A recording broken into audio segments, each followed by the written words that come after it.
नमस्कार, मैं प्रिया और आप देख रहे हैं लाइव बिहार झारखंड नेटवर्क। झारखंड के ग्रामीण क्षेत्रों में पंचायत चुनाव को लेकर सरगर्मी काफी बढ़ गई है। जनप्रतिनिधि भी अपनी अपनी तैयारियों में जुट गए हैं। हमारी टीम भी रोजाना इस वक्त अलग अलग पंचायत क्षेत्रों में जा रही है और जानने का प्रयास कर रही है कि इस वक्त पंचायत में क्या कुछ स्थिति है, क्या कुछ जनप्रतिनिधि की योजना है आगे विकास के लिए और किस तरीके की तैयारी है। इसी कड़ी में आज हमारी टीम ग्राम पंचायत गड़िया प्रखंड मधुपुर पहुंची और वहां के वर्तमान मुखिया सुशील कुमार सिंह से मुलाकात किया। तो चलिए लाइव सेशन में आज आपको रूबरू करवाते हैं मुखिया सुशील कुमार सिंह से। सुशील जी नमस्कार। नमस्ते, बहुत बहुत स्वागत है सुशील जी लाइव बिहार झारखंड नेटवर्क पे। आपको भी स्वागत है मेरे यहाँ आने के लिए, इंटरव्यू लेने के लिए। नमस्ते जी सुशील जी, सबसे पहले तो बताइए हमारे दर्शकों को कि पंचायत में कितना विकास हुआ आपके रीजन में। मेरे समय में लगभग 90% तो हम लोग प्रयास किए हैं, 10% बाकी है, वो भी हम लोग प्रयासरत हैं। जी, तो पंचायत संभालते ही सबसे पहले इस पंचायत में सबसे बड़ा काम क्या किया सुशील जी?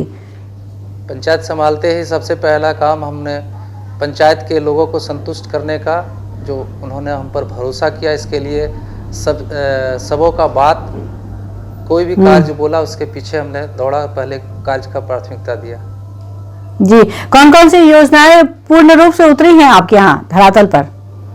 मेरे यहाँ जल मीनार की योजना 3-4 हुआ है, 3 है, और मेरे प्रयास से बड़ा योजना में हम लोगों ने हमारे मंत्री राज परिवार के सहयोग से हमने यहाँ ग्रिड का स्थापना करवाया, स्टेडियम का कराया। मेरे पंचायत में स्टेडियम है और ग्रिड का निर्माण हुआ है। उसके बाद छोटी मोटी मूलभूत सुविधाएं जितने भी होती है उसको हम लोग आगे बढ़ा रहे हैं और करते हैं। सुशील जी, बात की जाए आवास योजना की, उसके अंतर्गत कितने लोगों को लाभ मिला आपके यहाँ? अप्रोक्स 500 जी, और कितनी रिक्वायरमेंट है अभी? और अभी 300 की है, 300-350 होने से पूर्ण हो जाएगा।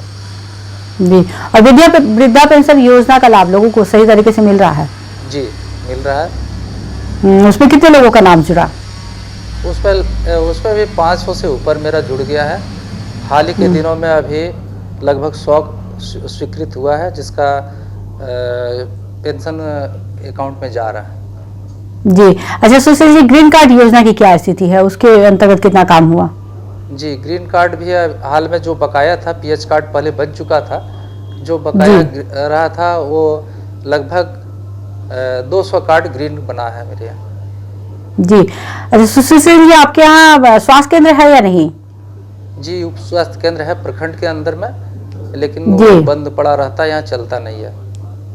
जी, क्या वजह है सुशील जी इस तरीके से बंद रहने का? हम लोगों ने बात किया तो बोला स्टाफ का कमी है, इसलिए यहाँ नहीं चला पाते। फिर तो लोगों को इलाज की काफी असुविधा होती होगी। जी, रेफरल अस्पताल भेजना, सदर अस्पताल भेजना पड़ता है। जी, दूरी क्या होगी उसकी? जी, आपकी पंचायत से दूरी क्या होगी रेफरल अस्पताल की? 7 किलोमीटर। जी, तो स्वास्थ्य के क्षेत्र में एक नजदीक में स्वास्थ्य केंद्र की जरूरत है आपके पंचायत में अभी। निश्चित जरूरत। और शिक्षा का स्तर कैसा है? शिक्षा का ठीक है, मेरे यहाँ जो भी जितने भी स्कूल हैं सबका निगरानी खुद से मैं करता हूँ, स्कूल अच्छे चलते हैं। जी, मनरेगा के तहत क्या? जी, शिक्षक की कमी बता रहे हैं। शिक्षक की कमी है, हाई स्कूल है मेरे यहाँ, लेकिन उसमें शिक्षक ही नहीं है, बहुत कम, जो जितना रिक्वायरमेंट होना चाहिए उतना नहीं है। जी, ये समस्या लगभग जितनी में हमारी बात हुई जी, सब जगह ये सामने आ रही है कि शिक्षकों की कमी है पंचायत में। मनरेगा के तहत क्या? मनरेगा के तहत प्राथमिकता के आधार पर हमने सिंचाई को उपयोगी है, इसका हम लोग कार्य किए। इसके बाद आम बागवानी, बिरसा हरित क्रांति के जी बिरसा हरित योजना, जी, ये उपयोगी योजना है सरकार का। इसमें हम 19-20 में 12 एकड़ का कार्य किया, जो काफी अच्छा है, और इस ईयर में 20-21 में 7 एकड़ में काम किए हैं। जहाँ तक रोड नाला ये सब का बात है, वो सब भी काफी मात्रा में हुआ है। मेरे यहाँ मजदूर मनरेगा से काफी लाभान्वित हैं। जी, ये बताइए सुशील जी कि इस बार चुनाव में उतारने की योजना है या नहीं आपकी? जी है, बिल्कुल है। जी, तो इस बार के चुनाव में क्या एजेंडा रहेगा आपका? एजेंडा पब्लिक के बात को कभी आज तक तो मिस नहीं किए, किसी को घुसने का मौका नहीं दिए, ऐसा मौका नहीं दूसरा कोई जाके उसका काम करे, उसका प्राथमिकता हमने दिया और लगभग 90% लोगों को खुश करने का प्रयास किया है, जो कि नाराज नहीं है हमसे। इससे लगता है हमको पिछले बार से हमको बहुत ज़्यादा अंतर से जीत होगा। जी, और इस पंचायत में कितने दिनों से सक्रिय हैं आप? लगभग 10 वर्षों से। 10 वर्षों से। तो ये आपका फर्स्ट टर्म है या सेकंड टर्म है? ये फर्स्ट टाइम में पिताजी प्रमुख थे यहाँ ब्लॉक के पंचायत समिति प्रमुख, तो उस समय से हम पंचायत में सक्रिय हुए हैं और लोगों का काम करना स्टार्ट किया। ऐसे तो सामाजिक काम करना शुरू से मेरे परिवार का परंपरा था, पर चुनाव नहीं हुआ था। चुनाव हुआ तो पहली बार लोगों ने भरोसा किया और उसका भरोसा पर हम लोग काम कर रहे हैं। सुशील जी, आपके यहाँ सिंचाई के क्या साधन उपलब्ध हैं?